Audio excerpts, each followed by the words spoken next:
नमस्कार। मैं हूं राजेश मेहतानी और आप देख रहे हैं शॉर्ट कैप्सूल। आज हम बात करने वाले हैं कार्बन फुटप्रिंट्स की। ये शब्द काफ़ी चर्चा में रहता है और आपने भी अक्सर इन शब्दों का कार्बन फुटप्रिंट्स इनको कई बार सुना होगा, पढ़ा भी होगा, हो सकता है आपने इसके बारे में चर्चा भी की हो। तो जो कार्बन फुटप्रिंट है, इसका अर्थ है कि किसी संस्था यानी ऑर्गेनाइजेशन, किसी व्यक्ति यानी कोई पर्सन या उत्पाद, उत्पाद का मतलब प्रोडक्ट, उसके द्वारा कुल कितना कार्बन इमिशन होता है, हिंदी में कहें तो उत्सर्जन होता है, उसी को उसका कार्बन फुटप्रिंट कहते हैं। अब जो कार्बन इमिशन है यानी कार्बन का उत्सर्जन है, उसकी वजह से पृथ्वी का तापमान और प्रदूषण बढ़ता है, और तापमान या टेम्परेचर बढ़ने की वजह से पहाड़ों की बर्फ पिघलने का खतरा बना रहता है लगातार, और पिघल ही रही है, जिसकी वजह से समुद्र के स्तर के बढ़ने का खतरा बना हुआ है। और इसकी वजह से जंतुओं का जीवन प्रभावित होता है, जिसमें हम भी शामिल हैं। तो इसकी वजह से जो पर्यावरण है उस पर बहुत प्रतिकूल प्रभाव पड़ता है। अब सरकारें तो इस दिशा में प्रयास करती भी रहती हैं, कर रही हैं लगातार, लेकिन हम भी अपने लेवल पर अगर प्रयास करें तो काफ़ी कुछ फ़र्क ला सकते हैं। तो थोड़ा और इसको बेहतर समझेंगे तो हम भी इसमें कुछ योगदान कर पाएंगे। तो इसको कम करने के कई तरीके हैं जिनसे आप एनर्जी को बचा सकते हैं, ऊर्जा को बचा सकते हैं। हम जो जो काम करते हैं, जो भी कंजम्पशन हमारा होता है, हम खाना खाते हैं, जो हमारे कपड़े बनते हैं, शॉपिंग करने जाते हैं, घर की लाइट जलती है, ओला उबर को बुलाते हैं, अपनी गाड़ी चलाते हैं, जहाँ हर चीज़ में कार्बन इमिशन होता है।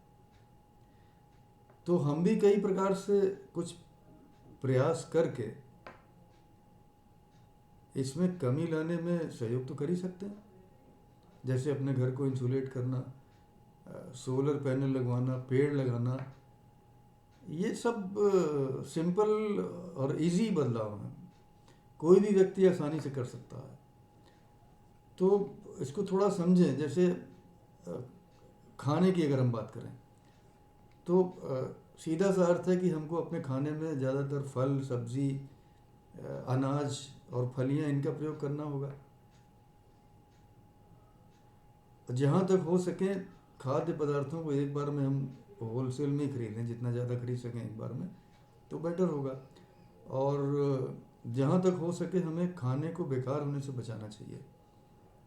जो खाना बनाने में भी तो कार्बन इमिशन होता है ना, कार्बन डाइऑक्साइड। तो खाना उतना ही बनाए जितनी ज़रूरत है, बेकार होने से रोके। तो बेहतर होगा कि खाना बनाने से पहले हम पहले ये इसकी योजना बना लें कि हमको क्या खाना बनाना है, और जो खाना ज़्यादा बच जाए उसको बाद में उपयोग करने के लिए फ्रीज कर दें, ताकि उसको फिर से यूज़ कर सकें, बर्बाद ना करें। क्योंकि फिर दोबारा जब खाना बनाएंगे तो फिर से कार्बन इमिशन होगा। तो खाना तो चाहिए, लेकिन बर्बाद करेंगे तो कार्बन इमिशन तो ज़्यादा होगा ही, क्योंकि फिर से बनाएंगे। बच जाए तो फ्रीज कर दीजिए। जहाँ तक हो सके जो खाद्य पदार्थ से जो छिलके निकल रहे हैं, जो ज़्यादा बेकार हिस्से हैं, उसको खाद बनाने की कोशिश कर सकते हैं। जैविक और स्थानीय खाद्य पदार्थ हम चुन सकते हैं जो मौसम के अनुरूप हों।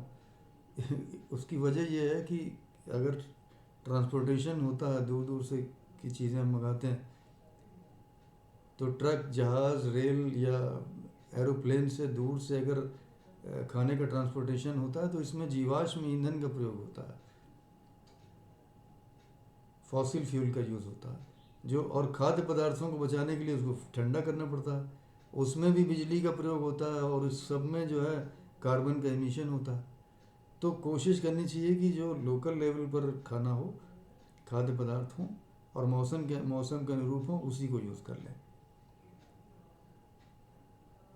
अब आप मेरी बात समझ रहे होंगे, क्योंकि उन सब से भी जो है वो कार्बन एमिशन बढ़ता है। ख़रीदारी है, जैसे घर से बाहर जा रहे हैं तो किसी दुकान दुकान में तो रीयूजेबल बैग ले जाना भूल ले जा सकते हैं, रीयूजेबल, क्योंकि वो जो बैग हर बार नया देंगे और वो सब करेंगे, उसको बनाने में उसके प्रोडक्शन में भी तो कार्बन एमिशन होता है।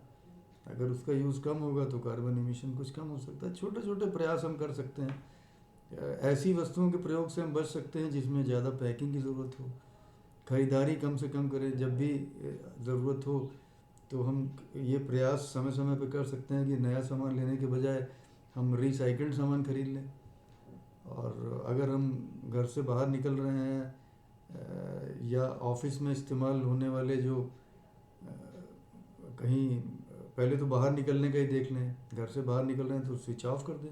ऑफिस से बाहर निकल रहे हैं तो लाइट्स के, फैंस के, एसीज के स्विचेस ऑफ कर दें। और अगर ख़रीदारी कर रहे हैं घर के लिए, इलेक्ट्रिकल अप्लाइंसेस ले रहे हैं, ऑफिस के लिए ले रहे हैं, तो एनर्जी स्टार वाली रेटिंग, जैसे 5 स्टार रेटिंग है, तो वो उसमें जो है वो ऊर्जा का प्रयोग कुशलता से करते हैं जितनी अधिक स्टार रेटिंग होती है। और बल्ब जो है वो जो पुराने कन्वेंशनल बल्ब थे वो 90% तो अपनी ऊर्जा जो है वो हीट के रूप में बर्बाद कर देते हैं। तो उन सबको एलईडी से बल्बों को बदल दें। एलईडी बल्ब थोड़ा महंगा ज़रूर है, लेकिन उसमें एफिशिएंसी बहुत ज़्यादा है। और दूसरी बात ये है कि ये चौथाई ऊर्जा का प्रयोग करते हैं और चलते 25 गुना से भी ज़्यादा हैं। तो वन टाइम इन्वेस्टमेंट ज़रूर हो सकता है, लेकिन ओवरऑल आप देखेंगे तो आपको पैसा की बचत भी होगी और एनर्जी एफिशिएंसी भी है, क्योंकि ये चौथाई ऊर्जा में बराबर लाइट देते हैं। एक टाइम में जो है CFL बल्ब आए थे तो बहुत लोगों ने हमने लगवाया, लेकिन एलईडी बल्ब जो है वो CFL की तुलना में बेहतर है। CFL और जो कन्वेंशनल बल्ब था उसमें अंतर केवल इतना था कि जो कन्वेंशनल बल्ब है उसमें वो अपनी जो ऊर्जा है उसका 90% हीट के रूप में बेकार करते थे, और CFL जो है वो 80% करता था। लेकिन एलईडी जो है वो तो उसका 1/4 ही करता, यानी जो कन्वेंशनल बल्ब है उसका 1/4, यानी 22-23% समझ लीजिए करेगा, लेकिन एफिशिएंसी तो हो रही है ना। तो अब आप अपने घर में जो आप एनर्जी यूज़ करते हैं उसका स्वयं परीक्षण कर सकते हैं।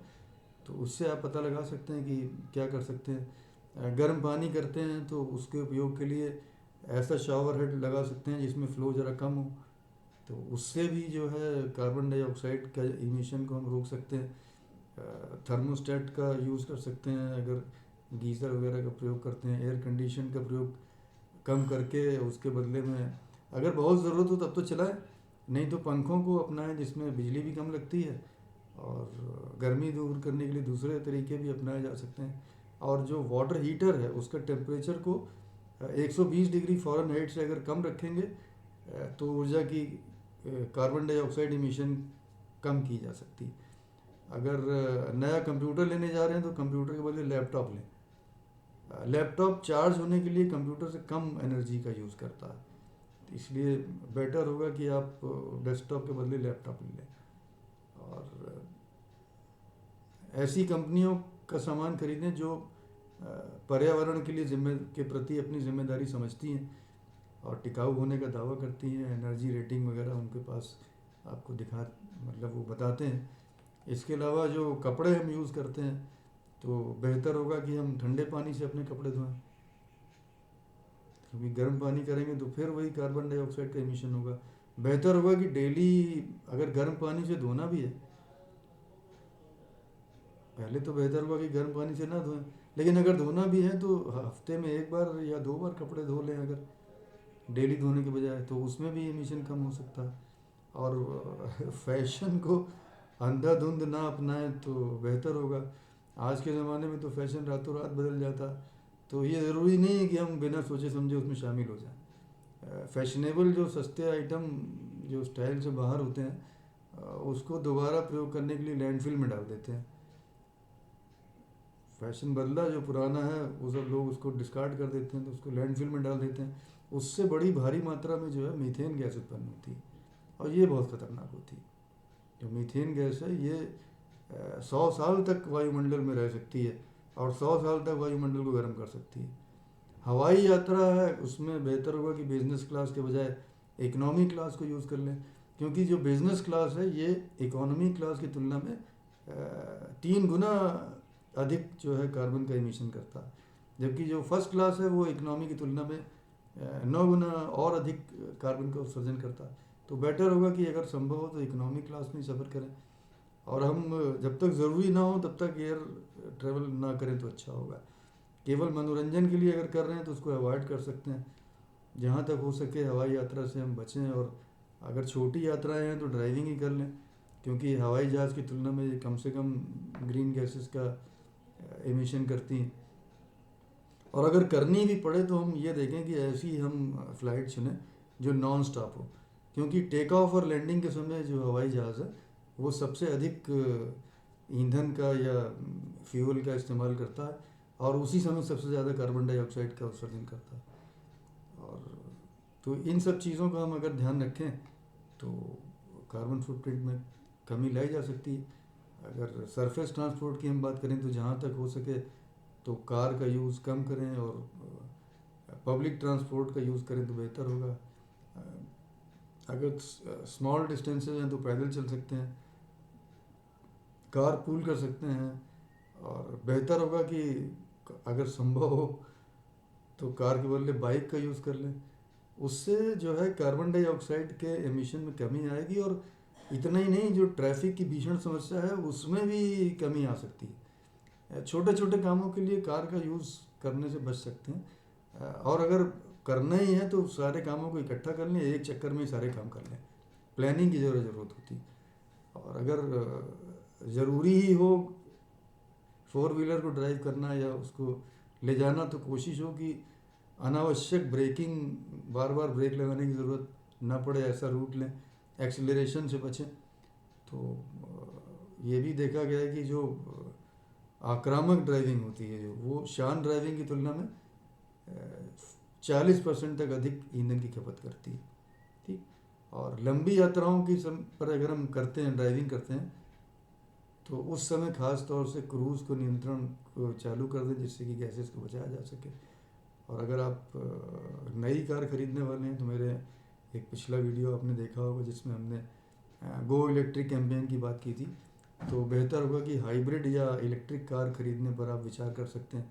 कुछ इलेक्ट्रिक कारें शुरुआती दौर में थोड़ा ज़्यादा कार्बन एमिशन करने के लिए ज़िम्मेदार होती हैं, लेकिन 3 साल के बाद कम कार्बन एमिट करने लगती हैं।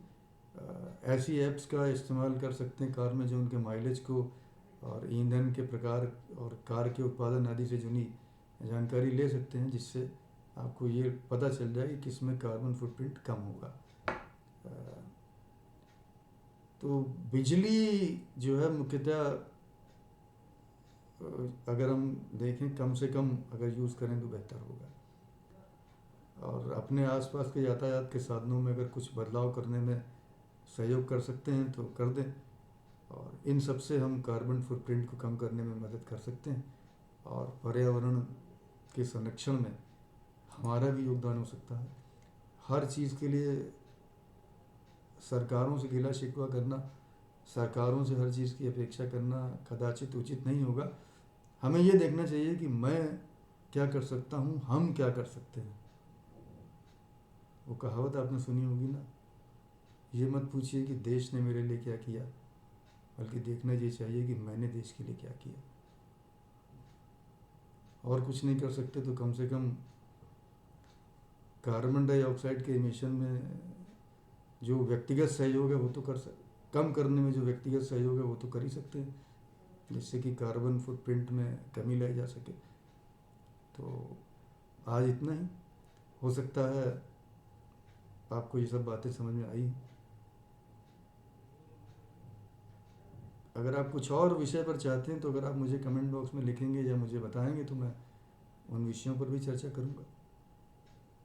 यदि आपको ये बातचीत अच्छी लगी हो और अभी तक आपने मेरे चैनल को सब्सक्राइब ना किया हो तो कृपया सब्सक्राइब अवश्य कर दें।